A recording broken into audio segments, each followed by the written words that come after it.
শুরু করলাম। আচ্ছা, এবার হচ্ছে কি আমরা পরে আসলাম। পরে কি the current changes 1 milliampere to 15 milliampere 1 milliampere থেকে 15 milliampere পর্যন্ত চেঞ্জ হচ্ছে। আচ্ছা, 1 milliampere থেকে 15 milliampere বলতে আপনাদের পাওয়ার সাপ্লাইতে কত? 1 থেকে মানে 10 থেকে 150 আর নাইলে 1 ঠিক না? আচ্ছা, গতদিন আমি জানি না, আমি ছিলাম না, অসুস্থ ছিলাম। গতদিন আপনাদেরকে ভার্সার ক্লাস করাইছে। জি স্যার। এই একটা ক্রিস্টাল ওপেন করে বুঝেছিল যে রিডিং দেখায় কত। পাইছিলেন? জি স্যার। ওইখানে আপনাদের কারো কারো রিডিং দেখাইছে 0, কারো দেখাইছে 1, কারো দেখাইছে 2। ঠিক না? জি স্যার। এরকমই দেখাইছে কিনা? আমার এখানেও রেজাল্ট তাই বলতেছে। আমার এই প্রবলেম যদি হয় তাহলে আমি ইয়েস এর ঘরে আসবো। যদি আমার সেটের এই প্রবলেম হয় তাহলে আমি ইয়েস এর ঘরে আসবো। ইয়েস এর ঘরে বলতেছে কি চেক 32 কে এবং 38 কে ক্রিস্টাল। কোন সেটে 32 কে, আগে সেটগুলোতে 32 কে থাকে ক্রিস্টাল। এখনকার লেটেস্ট ফোনগুলোতে 38 কে থাকে।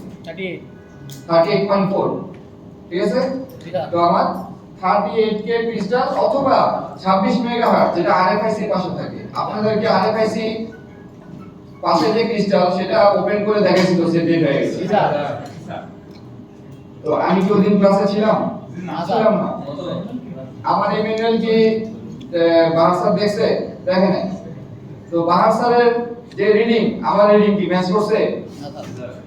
করে নাই? করছে। তো কেন করছে? কারণটা হচ্ছে আমরা 5 জন 5 ভাষায় বুঝাচ্ছি। 5 জন ট্রেনার 5টা ভাষায় বুঝাচ্ছি। কি বুঝাচ্ছি? ক্লাস একটা ডেড ফোন কিভাবে রিপেয়ার করতে হয়, তো কিভাবে করতে হবে সেই প্রত্যেকটা পয়েন্ট কিন্তু তাদের সাথে সবার সাথে সবার ম্যাচ পাবেন, কিন্তু ভাষাগুলো ভিন্ন। কেউ আপনাকে বুঝাচ্ছে কি ফার্স্ট বুট সেকেন্ড বুট দিয়ে, কেউ বুঝাচ্ছে আপনাকে অটো রিডিং দিয়ে, কেউ বুঝাচ্ছে ফুল শট দিয়ে, কেউ বুঝাচ্ছে হাফ শট দিয়ে। ঠিক আছে? তবে আমার এখানে আমি কোনো বুট ফার্স্ট বুট সেকেন্ড বুট থার্ড বুট চিনি না, আমি কোনো অটো রিডিং চিনি না, ফুল শট হাফ শট কোনো শটই চিনি না। আমি চিনি কি কারেন্ট প্যাটার্ন। আমার পাওয়ার সাপ্লাইতে রিডিং যখন চেক করি ওখানে কি রিডিং দেখায়? কারেন্ট। আমার পাওয়ার সাপ্লাইতে কি দেখায়? কারেন্ট দেখায়। এটা পাওয়ার বাটন প্রেস করার পরে দেখায়, কোনটা আগে দেখায়, কোনটা পরে যে দেখায়, কতক্ষণ পরে দেখায়, কিভাবে দেখায়, আমি সেই রিডিং অনুযায়ী আমার এই ফ্লোচার্ট বানাবো। ঠিক আছে? এই ফ্লোচার্টটা কি আমার সেই রিডিং অনুযায়ী কারেন্ট প্যাটার্নের রিডিং অনুযায়ী বানাবো। তাহলে আমার এখানে কি করতে হবে? এখানে 26 মেগাহার্টজ ক্রিস্টাল, 32 কে ক্রিস্টাল এগুলোই চেক করতে হবে ডাইসোল হয়ে আছে কিনা। আপনাদের মতো করে 19 নম্বর ব্যাচ, 19 নম্বর না সরি 21 না 22 নম্বর ব্যাচের একটা স্টুডেন্টের একটা সেট আমার কাছে নিয়ে আসছিল এই সেম প্রবলেম। ক্রিস্টাল জিনিসটা কি? প্রবলেম হচ্ছে ওইটাতে যত ধরনের আইসি আছে সব ধরনের আইসি সে তুলে আবার লাগাইছে, অল করছে, লাগাইছে। ব্লু পেস্টিং আইসি ছিল সেটাও আরেকজন এক্সপার্ট ইঞ্জিনিয়ার দিয়ে খুলে করানো হয়েছে, খুলে লাগানো হয়েছে, সবকিছুই করানো হয়েছে, কিন্তু রিডিং ওই 1 থেকে 15 এর মধ্যেই আছে, এর বাইরে বেশি পারে না। যখন আমাকে দেখাইছে, আমি যখন ফিজিক্যাল চেক করছি কোন কোন জায়গায় কাজ করছে, সেই জায়গায় চেক করতে করতে একটা সময়তে যায় দেখি ক্রিস্টালের যে 4টা টার্মিনাল থাকে একটা টার্মিনাল ওপেন হয়ে আছে লেয়ার সহ, মানে লেয়ার উঠে গেছে। প্রবলেমটা হচ্ছে এই জায়গায়। তো আমি কতগুলো আইসিতে কাজ করছি, কোনো আইসি বাদ রাখিনি। তো স্টেপ প্রথমেই ভুল করছে। আমি যদি স্টেপগুলো আমি যদি মনে রাখি, আমার স্টেপ বাই স্টেপ চেক করে যদি আমি কাজ করি, তাহলে আমার এই মিস্টেকটা হতো না। আমি এতগুলো আইসিতে কাজও করতাম না, এতগুলো সময় নষ্ট হতো না। হতো? হতো না। আমি একটা লেয়ারে জাম্পার টানলে আমার প্রবলেমটা সলভ হয়ে যেত। তো আমি প্রবলেম নিজেই তৈরি করে ফেলছি। ঠিক কি না? ওকে, এবার আসি, যদি এই প্রবলেমটা হয় তাহলে আমার কি করতে হবে? সোল্ডারিং করতে হবে। ফলস সোল্ডারিং অর ড্যামেজ যদি থাকে তাহলে আমার এখানে ইয়েস যদি হয় তাহলে আমার এখানে এরর দেওয়া আছে কি রিসোল্ডার করতে হবে অথবা রিপ্লেস করতে হবে। রিসোল্ডার করতে হবে অথবা রিপ্লেস করতে হবে। অথবা যদি লেয়ার যদি কেটে যায়, আমি ফিজিক্যালি দেখতে পারতেছি লেয়ার কেটে গেছে, তাহলে আমার এটা কি করতে হবে? জাম্পার টানতে হবে। এখান থেকে লাইনটা আসছে, সেখান থেকে তার টানতে হবে। সেটা এখানে লেখা নাই, সেটা আমি মুখে বলবো, কারণ এখানে কোনোটাই লাইন টানার কোনো অপশনই দেওয়া নেই। লাইন টানার কোনো অপশন আমি এখানে দেই নাই, কারণ লাইন কাটে কখন? যখন আমি ভুল কাজ করি। এমনিতেই কিন্তু লেয়ার কাটে না। জি স্যার।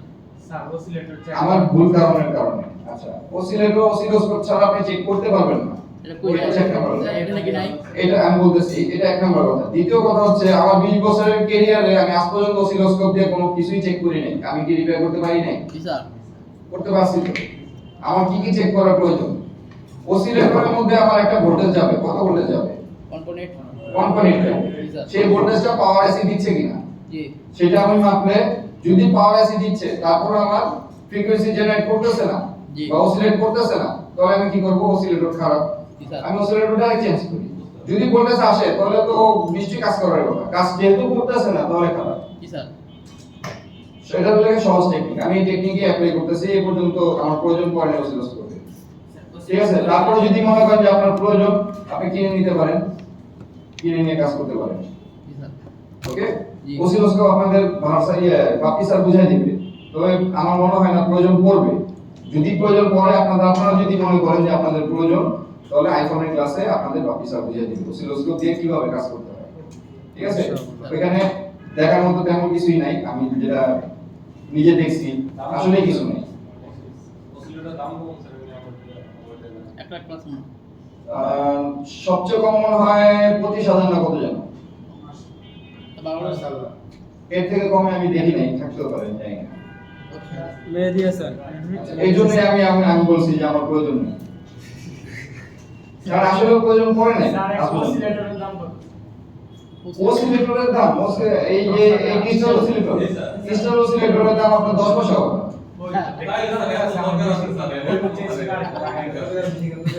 একটা অসিলেটর আপনি নরমাল একটা ডেস্কের থেকে লাগান না, আপনার পাওয়ার এসির পাশে থাকে কত কিলো আছে, 32K অথবা 38K, ওটার গায়ে লেখা আছে 32K অথবা 38K।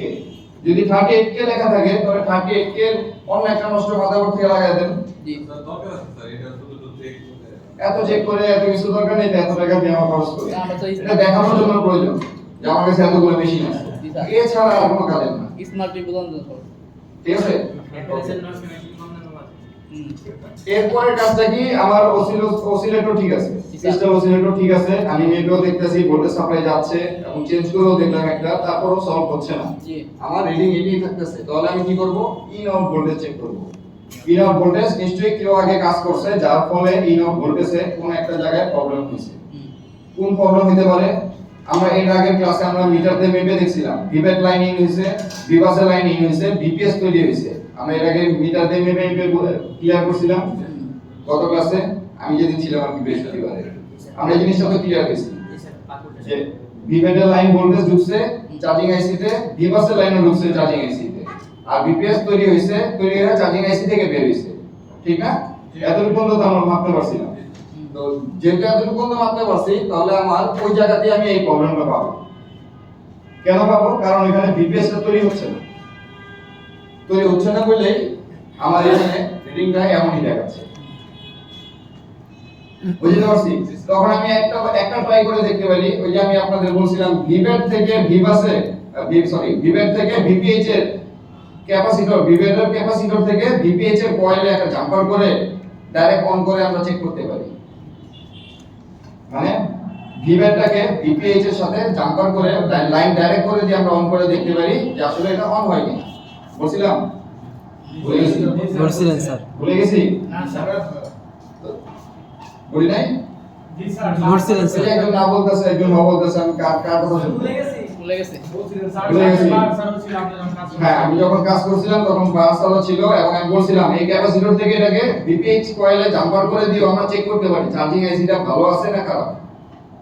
আমরা জাম্পার করে যদি আমরা এই অন অফ বাটনে চাপ দেই, আমার রিডিং যদি চেঞ্জ হয় তাহলে ধরে নিব চার্জিং আইসিটাই খারাপ। তো চার্জিং আইসি ভালো না খারাপ সেটা চেক করার উপায় হচ্ছে কি? ভিভেট থেকে ভিপিএইচ এ আমরা ডাইরেক্ট একটা জাম্পার করে দিব। আমি পরে আবার প্র্যাকটিক্যালি দেখাই দিব কোন লাইন থেকে কোন লাইনে আমি জাম্পার করার কথা বলছিলাম। এই মনে রাখবেন। আচ্ছা, এরপরের স্টেপটা কি? আমার দি কারেন্ট স্টে উইথিন 35 থেকে 95 তে এসে দাঁড়ায় থাকে। এখন 35 এ যে দাঁড়ায় থাকবে ঠিক তা না, বা 95 তেই যে দাঁড়ায় থাকবে ঠিক তা না।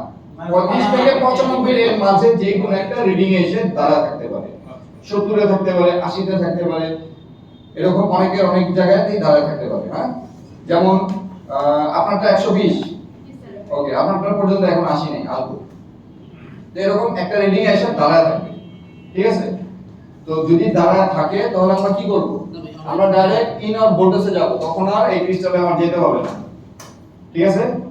কারণ অসিলেট করছে বলে এত পর্যন্ত গেছে, অসিলেটরের যে কাজটা সে করছে বলেই এত পর্যন্ত গেছে বলে আমরা ইন আউট শুধু ইন আউট ভোল্টেজে চেক করব, এর বাইরে আমরা চেক করব না। মনে থাকবে? ওকে। এরপরে কাজটা কি? আমার দি কারেন্ট চেঞ্জেস, এবার কারেন্টটা চেঞ্জ হচ্ছে 35 থেকে 95 তে ঠিকই থাকতেছে, কিন্তু এর মধ্যে আপ ডাউন করতেছে। আমি পাওয়ার বাটন ছেড়ে দিলেও কিন্তু আপ ডাউন করে, জিরো কিন্তু হচ্ছে না। পাওয়ার বাটন ছেড়ে দিছি, জিরো হচ্ছে না, কিন্তু এর মধ্যে আপ ডাউন করতেছে। যদি এরকম আপ ডাউন করে তাহলে আমি ধরে নিব না। এর জন্য আমার একটা জিনিস চেক করতে হবে, সেটা হচ্ছে কম্পিউটারের সাথে কানেক্ট করে ইউএসবি কানেক্ট করে দেখতে হবে আমার ইউএসবি পাচ্ছে কিনা। ইউএসবি পাচ্ছে কিনা বলতে কোন ইউএসবি পাবে? আমার এখানে যে ড্রাইভার, আমার এটা কি এমটিকে ড্রাইভারটা পাচ্ছে কিনা। যদি এমটিকে ড্রাইভার পায় তাহলে আমি ধরে নিব সিপিইউ ভালো আছে, আর যদি এমটিকে ড্রাইভারটা না পায় ধরে নিব সিপিইউটা ফলস আছে।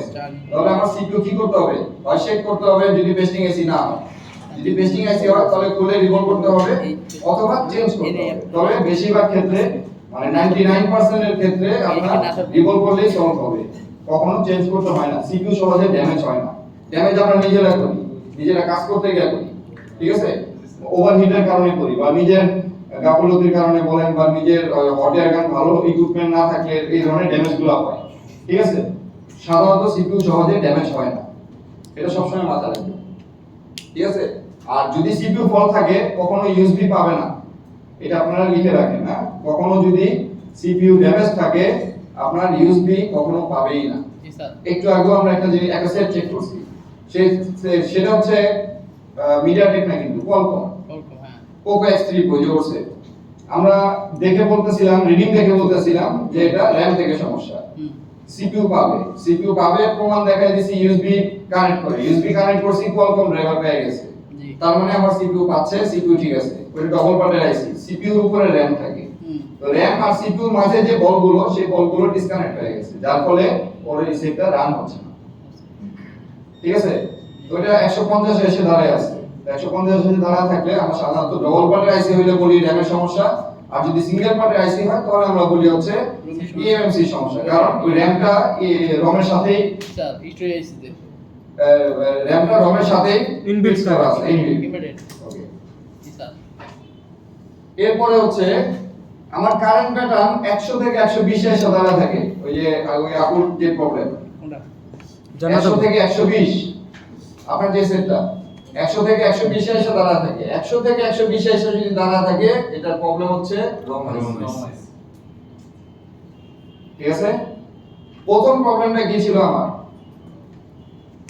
আমি পাওয়ার কি প্রেস করলে একটা জায়গাতে এসে দাঁড়ায় থাকে, সেই একটা জায়গায় হচ্ছে 100 থেকে 120, এবং ওইখানে দেখাবে কি হয় স্যামসাং লেখা আছে, নাইলে রেডমি লেখা আছে, নাইলে ভিভো লেখা আছে, নাইলে ওপ্পো লেখা আছে, কোন একটা লোগো লেখা আছে, কিংবা কোনো লেখাই আসেনি, শুধু এই রিডিংটাই আছে। তো প্রথম স্টেপটা আমি প্রথমবারই কাজ করে আসছি, সফটওয়্যার দিয়ে আসছি। দ্বিতীয় স্টেপ আমার কি হবে? সেটটা খুলে রম আইসিটা খুলতে হবে, খুলে বল করতে হবে, বল করে আমার ডিভাইসে কানেক্ট করে দেখতে হবে রম আইসির হেলথ ভালো আছে কি নষ্ট। রম আইসি চেক করা যায়, কিভাবে চেক করা যায়? আমরা যেটাকে ইএমএমসি প্রোগ্রামার বলি, হ্যাঁ, ইএমএমসি প্রোগ্রামার যেটা, সেই ডিভাইস দিয়ে ইজি ট্যাগ আছে, ইউএফআই আছে, ইউএফআই টেস্টার আছে, এরকম বিভিন্ন ডিভাইস থাকে। সেই ডিভাইস দিয়ে আমরা সেই রম আইসিটাকে কানেক্ট করে আমরা চেক করতে পারি যে এটা হেলথ ভালো আছে কিনা। এটা হেলথ নষ্ট হইলেও এরকম হয়, আবার এটা রিবোট করে আমরা সলভ করতে পারি যদি হেলথ ভালো থাকে। আবার প্রোগ্রামিং যদি আমার যে ইনস্টল করা যে ফাইলটা আছে, সেই ফাইলের প্যারামিটার যদি এলোমেলো হয়ে যায় তাহলে আমার এই ধরনের প্রবলেম হয়। সেক্ষেত্রে কি করতে হয়? এটাকে আবার রিফ্লাশ করতে হয়। আমি যখন এখানে ফ্লাশ দিতে পারি নাই, এই ধরনের সেট আমি ফ্লাশ দিতে পারি নাই, ফ্লাশ দিয়ে কমপ্লিট করতে পারি নাই, সেই ধরনের সেটগুলোকে কি করতে হয়? খুলে ওটাকে প্রোগ্রামিং করতে হয়, কারণ ফ্লাশ নিচ্ছে না। নিশ্চয়ই ওর হেলথ খারাপ, না হয় ওর বল ছেড়ে দিছে, আর না হয় ওর প্রোগ্রামিং এলোমেলো হয়ে গেছে, প্যারামিটারগুলো এলোমেলো হয়ে গেছে, যার কারণে ও রিড নিচ্ছে না। এরপরে আমরা এটাকে ক্লিন করে আমরা আবার রিফ্লাশ করি। ওটা আইসি খুলে প্রোগ্রামিংটা করতে হয়, ওটা আমাদের অ্যাডভান্সে করানো হয়। জিটেকের মাধ্যমে স্যার জি জিটেক না কিন্তু বলে এটা প্রোগ্রামিং করতে তিনটা ডিভাইসের নাম তো বললাম, ইজি জেটেক, ইউএফআই আর বিপি টেস্টার। এই তিনটা ডিভাইস দিয়েই করতে হয়। এগুলোর দাম আছে তো অনেক স্যার। এইটা ডিভাইস ইউএফআই টা হচ্ছে আপনার 25000 টাকা হয়, আর যেটা 75 থেকে 90000 টাকার মতো হয় হচ্ছে বিপি টেস্টার আর ইজি জেটেক। জিটেক আমার স্যার 25000 টাকা স্যার। ওটা ফুল প্যাকেজ না, কিছু সামান্য কিছু ডিভাইস দিব। স্যার। ফুল প্যাকেজ না কিনলে আপনি কাজ করতে পারবেন না। স্যার ঠিক আছে? ওকে, তাহলে আপনার এই আইসি, আপনার ওই সেটের প্রবলেমটা কি? হয় সফটওয়্যার দেন, আর না হয় হচ্ছে এই রম আইসি খুলে বল করেন, আর না হয় প্রোগ্রামিং করেন। যে কোনো একটা প্রোগ্রাম। আর এই প্রোগ্রামিং যদি আমরা করি স্যার কত টাকা খরচ নেওয়া যায় স্যার? এক একটা প্রোগ্রামিং আমরা 1500 টাকা করে, যে যার কাছে যাব 1500 টাকা করে নিবে। কাস্টমার হলে 2-3000 টাকা নিতে পারে কোনো ঠিক ঠিকানা নেই। আপনার ডকুমেন্ট দরকার, আপনার আইসি ভালো আছে, ডকুমেন্ট দরকার। স্যার, হ্যাঁ। এখন আপনার সেট ব্যাংকের 2 টুকরা হয়ে গেছে, এখন আপনার ডকুমেন্টের জন্য কি করতে হবে? এটা করতে হয়। তা আপনি তার কাছ থেকে 8-10 টাকাও বিল নিতে পারেন যদি দামি সেট হয়। জি স্যার। আপনি কি করবেন? খালি রিড করবেন, তার ফাইলটা রিড করে আরেকটা সেটের মধ্যে টাইপ করে দিবেন। হ্যাঁ, এইটুকুই কাজ। এই সমস্যা আসলে আমার কাছে স্যার, এই জন্য বললাম স্যার। ওকে, তার ডাটা সবকিছু রোগের ভিতরেই আছে, ঠিক না?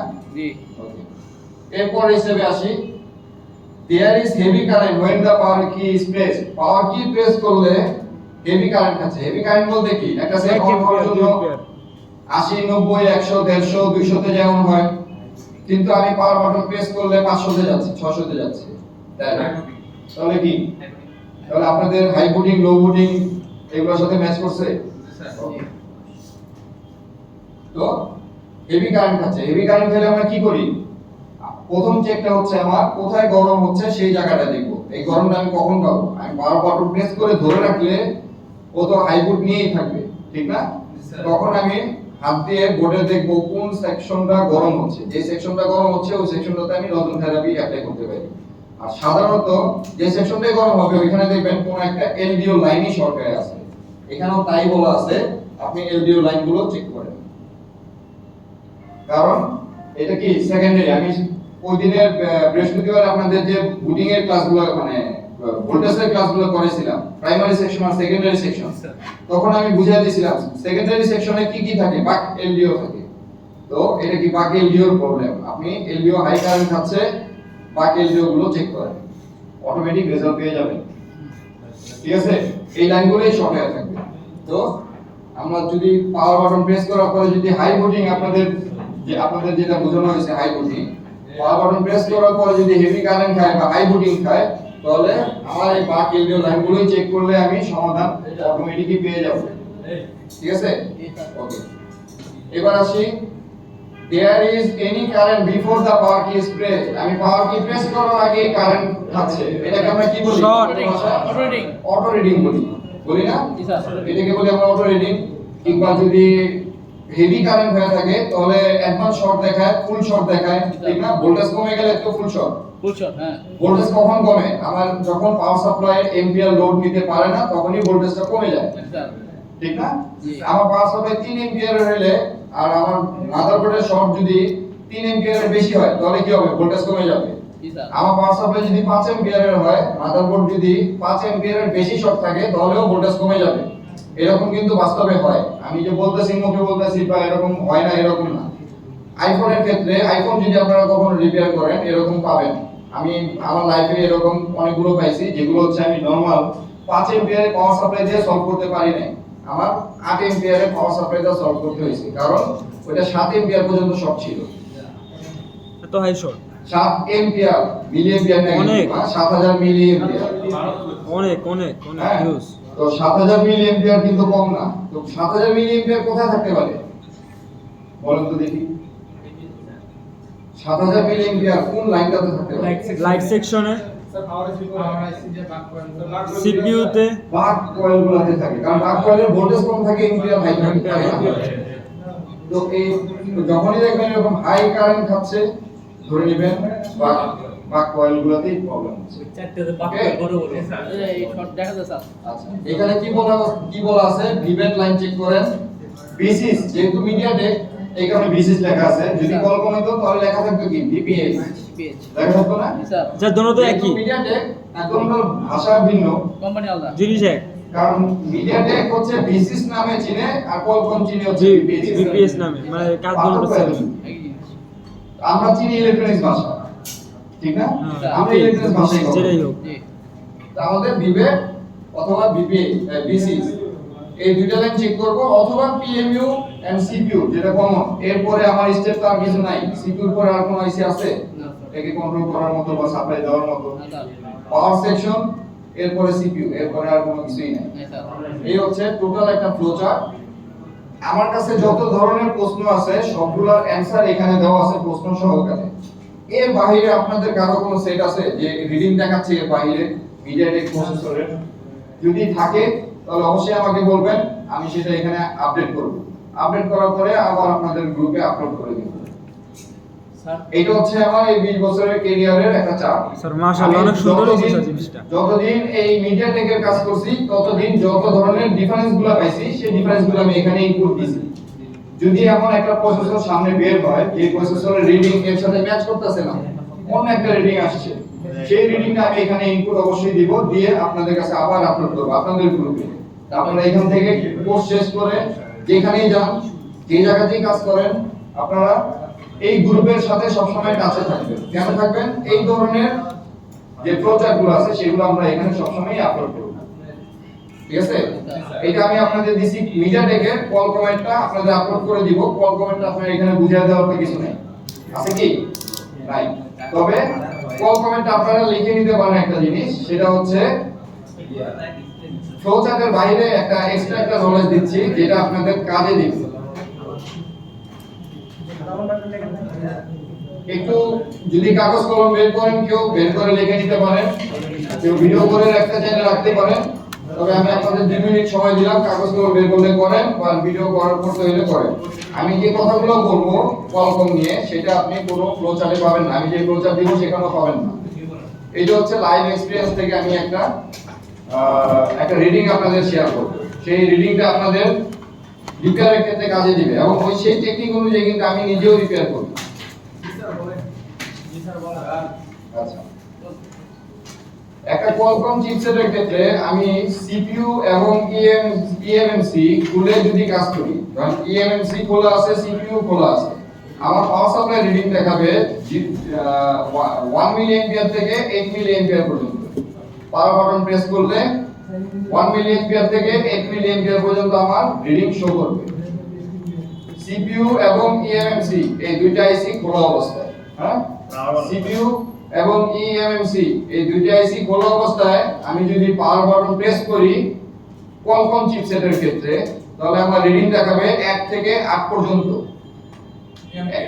আর 1 মিলি অ্যাম্পিয়ার থেকে 8 মিলি অ্যাম্পিয়ার পর্যন্ত, হ্যাঁ, আমার 1 রিডিং থেকে দেখাবে এবং পাওয়ার বাটন ছেড়ে দিলে 0 হয়ে যাবে। যদি এমন হয় তাহলে আমি ধরে নিব আমার পাওয়ার সেকশন ঠিক আছে। 1 থেকে 8 মিলি অ্যাম্পিয়ার পর্যন্ত রিডিং যদি দেখায় এবং পাওয়ার বাটন ছেড়ে দিলে যদি 0 হয়ে যায় তাহলে আমি ধরে নিব আমার পাওয়ার সেকশন ঠিক আছে।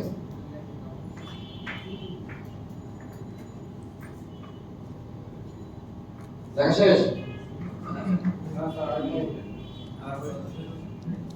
কোয়ালকম চিপসেটের ক্ষেত্রে ইএমএমসি এবং সিপিইউ এই দুটোটা আইসি খোলা অবস্থায় 1 থেকে 8 আমি পাওয়ার বাটন প্রেস করে পাওয়ার সাপ্লাই কানেকশন দিয়ে পাওয়ার বাটন প্রেস করে আমার রিডিং দেখাবে, প্রেস করলে আমার রিডিং দেখাবে 1 থেকে 1 মিলি অ্যাম্পিয়ার থেকে 8 মিলি অ্যাম্পিয়ার পর্যন্ত। যদি এতটুকু দেখায় পাওয়ার বাটন ছেড়ে দিলে 0 হয়ে যায়, যদি এই দেখায় তাহলে আমার পাওয়ার সেকশন ঠিক আছে। ঠিক আছে। খোলা অবস্থায় খোলা অবস্থায় কোয়ালকমের ক্ষেত্রে, শুধু কোয়ালকমের ক্ষেত্রে, ঠিক আছে?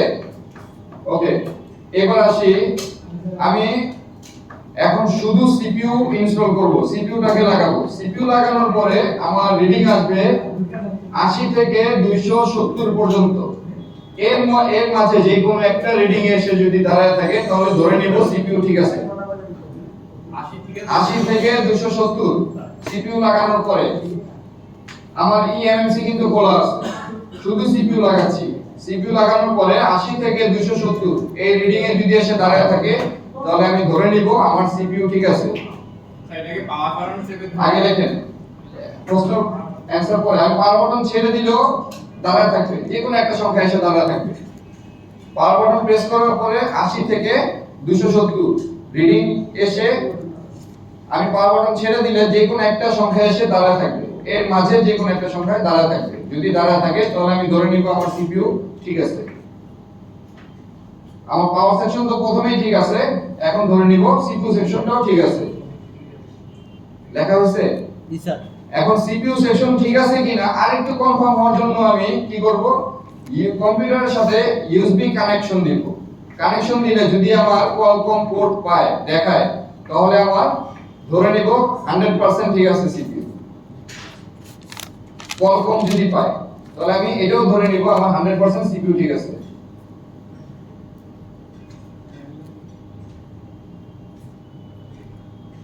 বুঝতে পারছেন? না বুঝতে পারলে আবার বলি। দুই নম্বরটা 80 থেকে 270 আমি পাওয়ার বাটন প্রেস করলাম।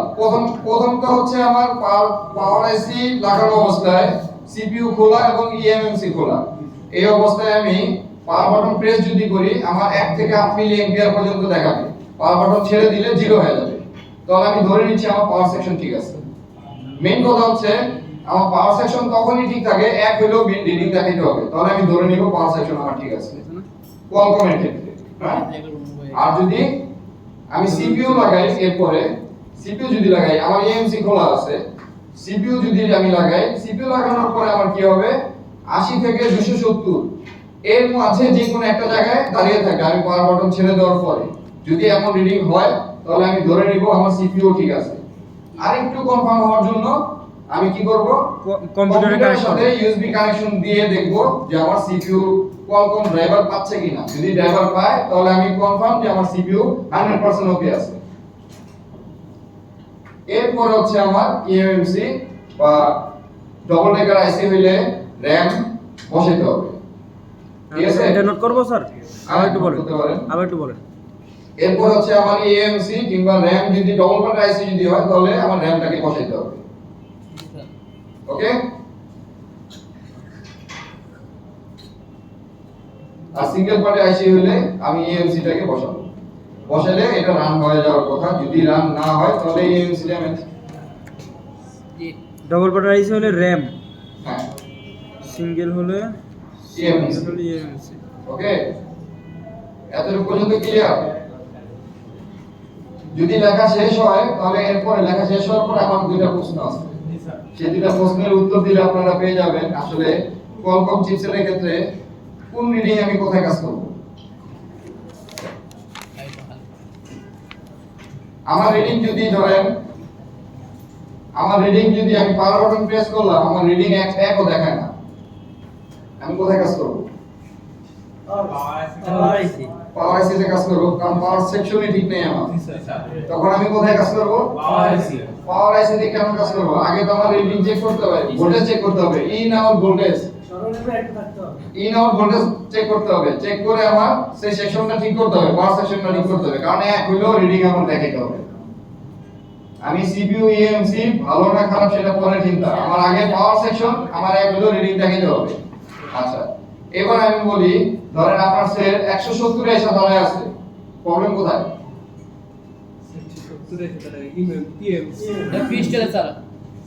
স্যার মাত্রই তো বললেন 170 এর উপর আইসা দাঁড়ায় আছে। 170 এ এসে দাঁড়ায় আছে কিন্তু অনেক আছে না, এটা স্যার র‍্যামের কথা বলছেন মাত্র।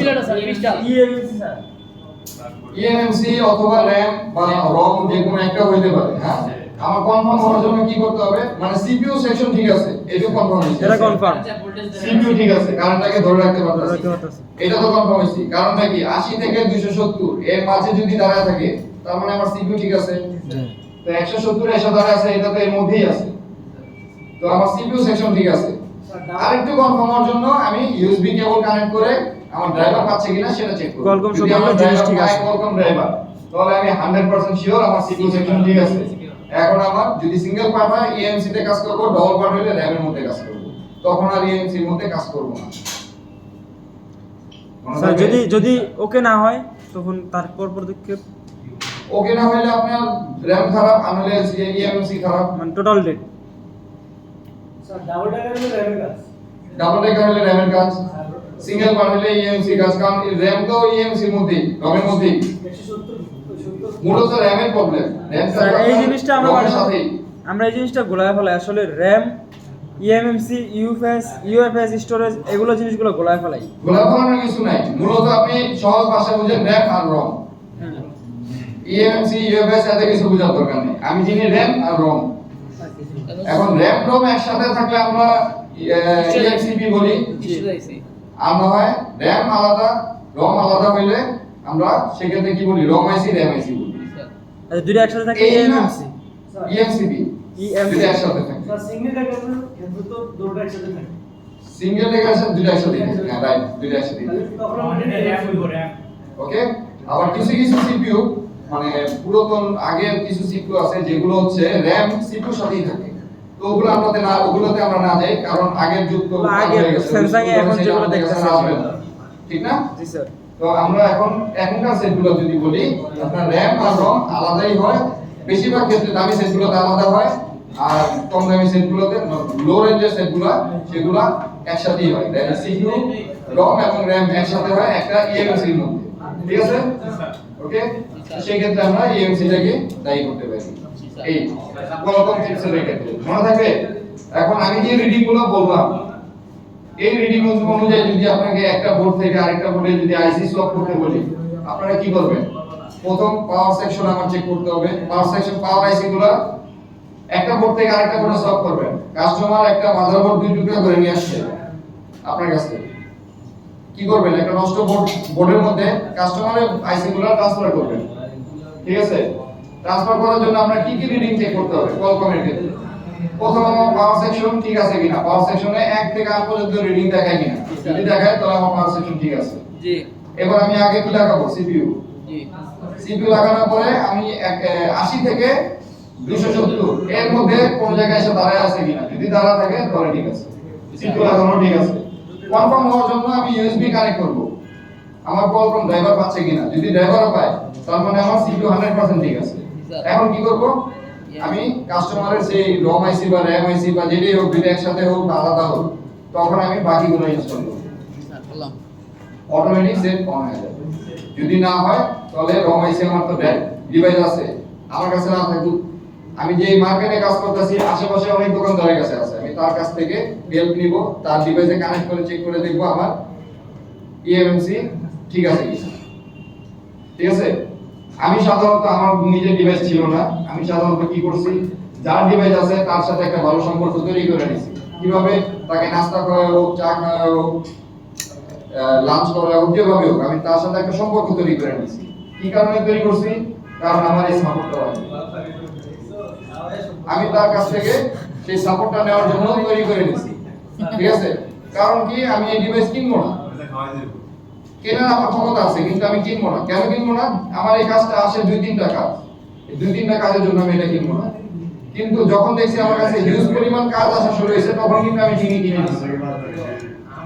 স্যার আমরা যদি কোনো আপনার কাছে এখন 2-3টা কাজ আসবে, তো 2-3টা কাজের জন্য আপনাদের এখন কেনার প্রয়োজন নেই। আপনি এখন আরেকজনের হেল্প নেন, ওই যে লাঞ্চ করা হোক, নাস্তা করা হোক, যেভাবে যখন দেখবেন আপনার কাছে হিউজ পরিমাণ কাজ আসবে আমার মতো, তখন আপনারা কিনে নেবেন। আমিও কিন্তু পরে কিনে নিয়েছি, আমি যেটা কিনছি সেটা 75,000 টাকা দাম ছিল মিপি টেস্টার, এটি আপডেট ডিভাইস, এরপরে আর কোনো ডিভাইস বের হয়নি, ঠিক আছে? র‍্যাম এটা চেক দেওয়ার জন্য। হ্যাঁ, চেক দেওয়ার জন্য রম আইসিটাকে ইএমসি চেক দেওয়ার জন্য সেই ডিভাইসটা। ওকে, আপনি অ্যাডভান্সে গেলে এমনি দিয়ে আপনাদের শিখাবে দেখছি স্যার, এটা দেখছি এই ফ্লোচার্ট নিয়ে আর কোনো টপিকস আর কোনো কিছু বোঝার বাকি আছে? স্যার একটা ছোট কোশ্চেন ছিল, এটা দিয়ে আমার কাজ মাত্র শুরুই হয়, এতক্ষণ কাজ ছিল স্যার ফোন অন করবে তো শেষ করে আমি নিয়ে আসবো স্যার, শেষ করে আমি নিয়ে আসবো। আচ্ছা, এই ফ্লোচার্ট নিয়ে আর কোনো কনফিউশন, কোনো প্রশ্ন? এই ফ্লোচার্ট নিয়ে আর কোনো কনফিউশন, কোনো প্রশ্ন? স্যার একটা ছোট প্রশ্ন এই ছিল। ফ্লোচার্ট নিয়ে বলেন, ছোট প্রশ্ন কি? স্যার আপনি যেমন ওই যে মাত্র বললেন যে একটা যদি কাস্টমারের মাদারবোর্ড ভাঙা থাকে, হ্যাঁ আমরা আইসি গুলো সব চেঞ্জ করে দেব, আমরা এরকমও ধরতে পারি যে একটা কাস্টমারের যে কোনো কারণে সিপিইউ ডেড হয়ে গেছে, সিপিইউ বাতিল হয়ে গেছে, এখন আমরা কি সিপিইউ যদি বাতিল হয়ে যায়, সিঙ্গেল একটা বাস, হ্যাঁ সিপিইউ যদি বাতিল হয়ে যায়, আপনি কখনো কাস্টমারকে তার ডাটা রিটার্ন করতে পারবেন না। ডাটা নষ্ট হয়ে গেছে। কারণটা কি আমি বলি, কারণ একটা সিঙ্গেল সিপিইউ চেঞ্জ করতে হইলে আপনার ইএমসি প্রোগ্রামিং করতে হবে। সিঙ্গেল সিপিইউ চেঞ্জ করতে হইলে আমার ইএমসি কি করতে হবে, প্রোগ্রামিং করতে হবে। আর প্রোগ্রামিং করতে হলে আমার ডাটা চলে যাবে। ডবল ডেকার সিপিইউ যদি ডবল ডেকার হোক সিঙ্গেল ডেকার হোক যেটাই হোক, আর যদি একটা স্কাপ বোর্ড থেকে একটা সিপিইউ নেওয়া হয়, স্ক্যাপ বোর্ড থেকে নেন যেভাবেই নেন আপনার ইএমসি প্রোগ্রামিং করতে হবে, কারণ আপনি সিঙ্গেল সিপিইউ চেঞ্জ করতেছেন। মানে আপনার সিপিইউ করতে হবে। যদি এমন হয় যে আপনার সিপিইউ এবং রম বা ইএমসি হ্যাঁ যদি একসাথে চেঞ্জ করেন জোড়া, তাহলে আপনার কোনো প্রোগ্রামিং এর প্রয়োজন পড়ে না এবং ডাটা আপনার 100% থাকবে। যে প্যাটার্ন লক দিয়ে রাখছিল সেই প্যাটার্ন তো সবই পাবেন, ছবি তো পাবেনই, যে প্যাটার্ন লক দিয়ে রাখছে সেই প্যাটার্ন লক সহ এটা যদি একসাথে চেঞ্জ করি, দুইটা যদি একসাথে চেঞ্জ করেন সিপিইউ রোম দুইটাই। হ্যাঁ ঠিক আছে। এটা আপনি মিডিয়াটেকের ক্ষেত্রেও কোয়ালকমের ক্ষেত্রেও দুটোর ক্ষেত্রে সেম মনে থাকবে। স্যার আইসি দুইটা ফালাই দিলে আবার ওইটার মধ্যে ই থাকবে কেমনে? আইসিটিটা ফলাই দিচ্ছেন কার? স্যার ওই যে কাস্টমারটা না। আপনি কাস্টমারের ভাঙা বোর্ড হইতে পারে, আইসিটিটা তো ভালো আছে। ফর এক্সাম্পল ধরেন এই যে এখানে পোকা X3 Pro, এটা এক পাশে কিন্তু সিপিইউ ইএমসি আর এক পাশে কিন্তু খালি। এখন যদি এই সিপিইউটা যদি নষ্ট হয়ে যায়, আমি যদি আমার বোর্ড থেকে একটা সিপিইউ দিই, তাহলে কি ফোনটা চলবে? এই যে এই দুইটা পাশে লাগে আমার সিপিইউ র‍্যাম রম, জি স্যার এটা ডবল কোডের আইসি হ্যাঁ। এই যে এটা হচ্ছে সিপিইউ র‍্যাম আর এই পাশে একটা রম। আমার এই পাশ যদি এখন এখান থেকে অর্ধেক যদি ভেঙে যায়, আমার এই যে এই পাশ অর্ধেক যদি ভেঙে যায়, জি স্যার এই ভাঙা অবস্থায় যদি কাস্টমার আসে, আমি এই দুইটা আইসি চেঞ্জ করে অন্য একটা বোর্ডে, সেম বোর্ড অন্য একটা বোর্ডে আমি এনে কাস্টমারের ডাটা আনতে পারবো না? অবশ্যই। কাস্টমারের অনেক সময় দেখবেন একটা সেটের থেকে তার ডাটা খুব ইম্পর্টেন্ট। সেটের দাম যদি 20,000 টাকা হয়ে থাকে, সে বলবে আমি 30,000 টাকা দিব, আমাকে এই ডাটা এনে দেন।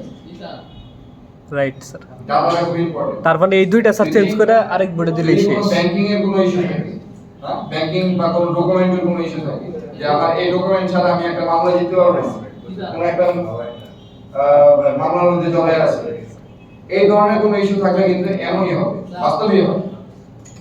তো সেই ক্ষেত্রে আমরা কি করি, একটা অনেকে হয় এরকম যে প্যাটার্ন ভুলে গেছে, প্যাটার্ন ভুলে গেলে আমরা কি করি, ডাটা রেখে আমরা সফটওয়্যার দেওয়ার চেষ্টা করি। শুধু ডাটা থাকবে, ডাটা ইরেজ হবে না, শুধু প্যাটার্নটা ইরেজ হবে। আমরা ওইভাবে সফটওয়্যার দেওয়ার চেষ্টা করি। এরপর সব প্রসেসই আছে, কিন্তু এগুলো ডাটা রেখে করা যায়, কিন্তু ডাটা ফেলে দিয়ে করতে গেলে এটা আপনাদের ইলিগাল হয়ে যাবে। হ্যাঁ? কারণ এটা তো ইলিগালি। ডাটা রেখে যদি চাচ্ছেন আপনি, তার মানে আপনি ইলিগাল না, আপনি ডাটা চাচ্ছেন, তার মানে সেটা আপনারই গ্যারান্টি। কারণ যে চুরি করে সে কিন্তু ডাটা যাবে না, সে যাবে সে আমাদের লাইন অফ করে দেয়। অনেক সময় লাগে স্যার। Sim, টাটা চুরি করে। ঠিক আছে? Tá. ওকে। EMC chora da